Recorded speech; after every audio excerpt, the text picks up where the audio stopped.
भगवान की माया से जो कुछ प्रेरित हो जाता है वो माया में घूमता रहता है। बड़े बड़े ऋषि मुनि प्रभु की माया का पार नहीं पा सकते, लेकिन जो जीव भगवान के नाम का सदा जप करता है वो भगवान के उस माया जाल से छूट जाता है। आज मैं कल होने वाली एकादशी के बारे में आपसे चर्चा करूंगा। आपसे अनुरोध है कि जो भी प्रभु के भक्तगण एकादशी का व्रत रहते हैं वो इस पावन कथा को सुने और भगवान के नाम का जाप करते हुए वे अपने व्रत को सफल बनाएं।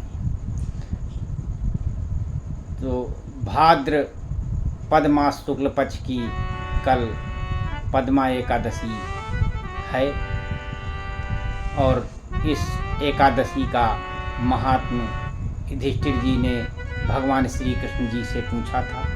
तो भगवान केशव ने इस प्रकार से उसका महात्म्य बताया था कि भाद्र पद मास के शुक्ल पक्ष में जो एकादशी होती है उसका नाम क्या है और वो कौन सी विधि से उसके व्रत को किया जाए। तो भगवान श्री कृष्ण ने कहा कि राजन, इस विषय में तुम्हें आश्चर्यजनक कथा मैं सुनाता हूँ जिसे ब्रह्मा जी ने महात्मा नारद से कहा था। अब नारद जी ने पूछा कि हे चतुर्मुख, आपको नमस्कार है। मैं भगवान विष्णु की आराधना के लिए आपके मुख से वो कथा सुनना चाहता हूँ जो भाद्र पद मास के शुक्ल पक्ष में कौन सी एकादशी होती है। ब्रह्मा जी ने कहा कि मुनिश्रेष्ठ, तुमने बहुत उत्तम बात पूछी है और क्यों न हो, वैष्णव हैं हम लोग, तो भादों के शुक्ल पक्ष की एकादशी पद्मा एकादशी के नाम से जगत में प्रसिद्ध है। उस दिन भगवान ऋषिकेश की पूजा होती है। यह उत्तम व्रत अवश्य करने योग्य है। सूर्यवंश में मानधाता नामक एक चक्रवर्ती सत्यप्रतिज्ञ और प्रतापी राजा हुए थे। वे प्रजा का अपने पुत्रों की भांति धर्मपूर्वक पालन करते थे। उनके राज्य में अकाल नहीं पड़ता था, मानसिक चिंताएं नहीं होती थी और व्याधियों का तो बिल्कुल भी प्रकोप नहीं होता था और सब लोग, उनकी पूरी प्रजा धन धान से संपन्न और निर्भय होकर के जीवन जीती थी। महाराज के कोष में पर्याप्त धन उपार्जित होकर के रखा रहता था और वो अच्छे से धनों को इकट्ठा करके उनके राज्य में समस्त लोगों के, आश्रमों के लोग अपने अपने धर्म के अनुसार पालन करके अपना जीवन व्यतीत करते थे। मानधाता के राज्य की भूमि कामधेनु के समान फल देने वाली होती थी। उनके राज्य करते समय प्रजा को बहुत सुख प्राप्त होता था। एक समय की बात है, किसी कर्म का फल भोग प्राप्त होने पर राजा के राज्य में 3 वर्षों तक वर्षा नहीं हुई। इससे उनकी प्रजा भूख से पीड़ित होकर के नष्ट होने लगी। तब संपूर्ण प्रजा ने राजा के पास आकर के इस प्रकार कहा कि नरश्रेष्ठ, आपको प्रजा की बात सुननी चाहिए। पुराणों में मनीषी पुरुषों ने जल को नारा कहा है। वो नारा ही भगवान का ऐन निवास स्थान है, इसलिए वे नारायण कहलाते हैं। नारायण स्वरूप भगवान विष्णु सर्वत्र व्यापक रूप से विराजमान हैं। वे ही बादल स्वरूप होकर के बारिश करते हैं और वर्षा से अन्न पैदा होता है और अन्न से प्रजा जीवन धारण करती है। नरश्रेष्ठ, इस समय अन्न के बिना प्रजा का नाश हो रहा है, अतः इससे कोई उपाय कीजिए जिससे हमारे योगक्षेम का निर्वाह हो सके। राजा ने कहा, आप लोगों का कथन सत्य है, क्योंकि अन्न को ब्रह्मा कहते हैं। उस अन्न से समस्त प्राणी उत्पन्न होते हैं और अन्न से ही इस सारे संसार में जीवन धारण करता है। और सारे लोक में बहुधा ऐसे सुना जाता है कि पुराण में भी बहुत विस्तार के साथ ऐसा वर्णन है कि राजाओं के अत्याचार से प्रजा को पीड़ा होती है, किंतु जब मैं बुद्धि के विचार करता हूँ तो मुझे अपना किया हुआ कोई अपराध नहीं दिखाई देता। फिर भी मैं प्रजा का हित करने के लिए पूरी कोशिश करूँगा।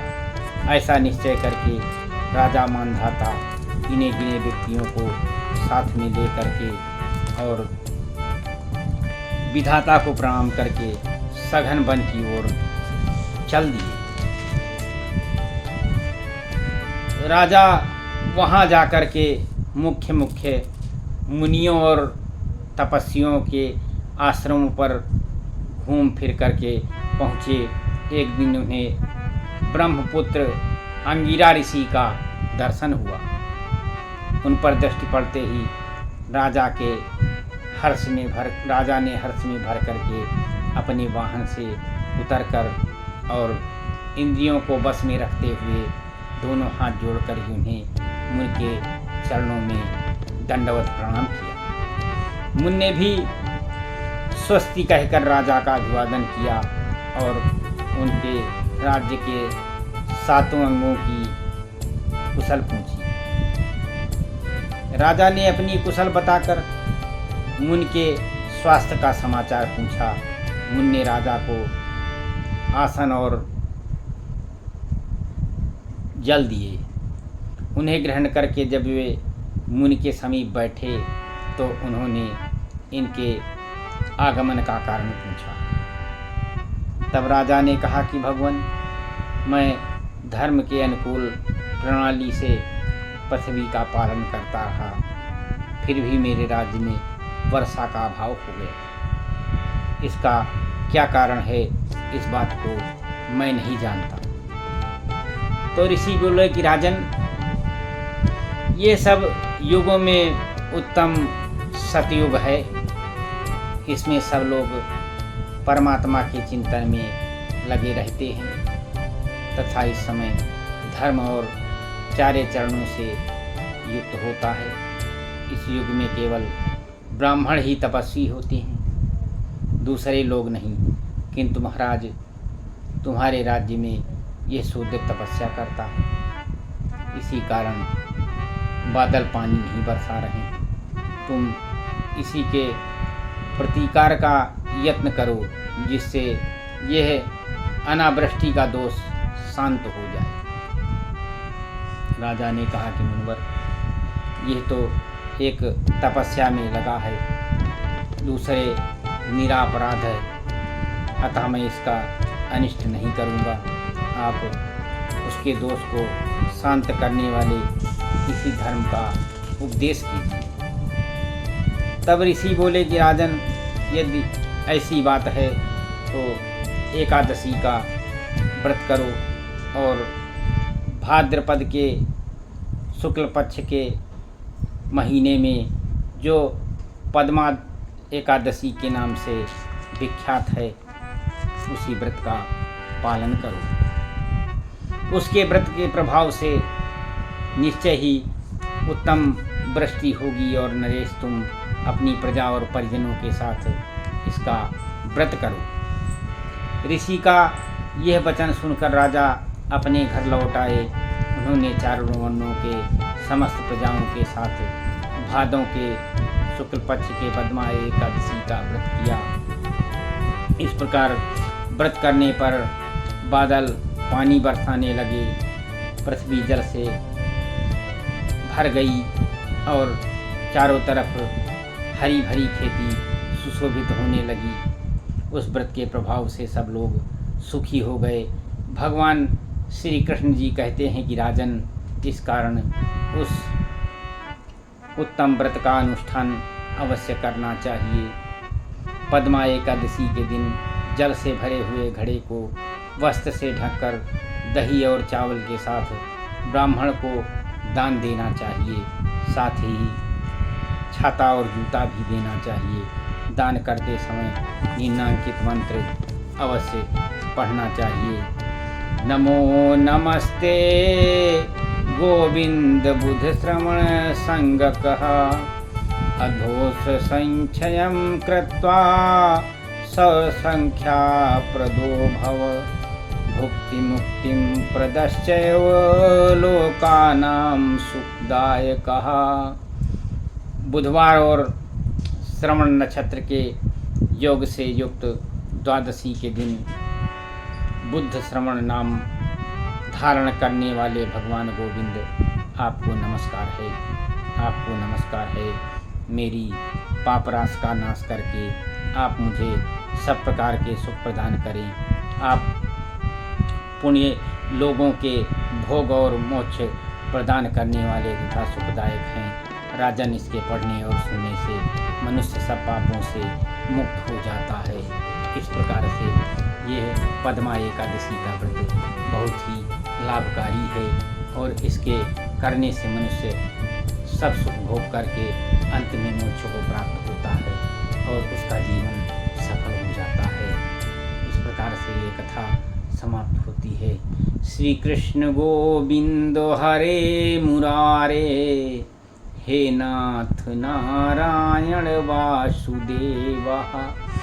श्री कृष्ण गोविंद हरे मुरारे, हे नाथ नारायण वासुदेवा। लक्ष्मी नारायण नारायण हरि हरि, श्रीमन्नारायण नारायण हरि हरि। तेरी लीला सबसे न्यारी न्यारी की हरि हरि।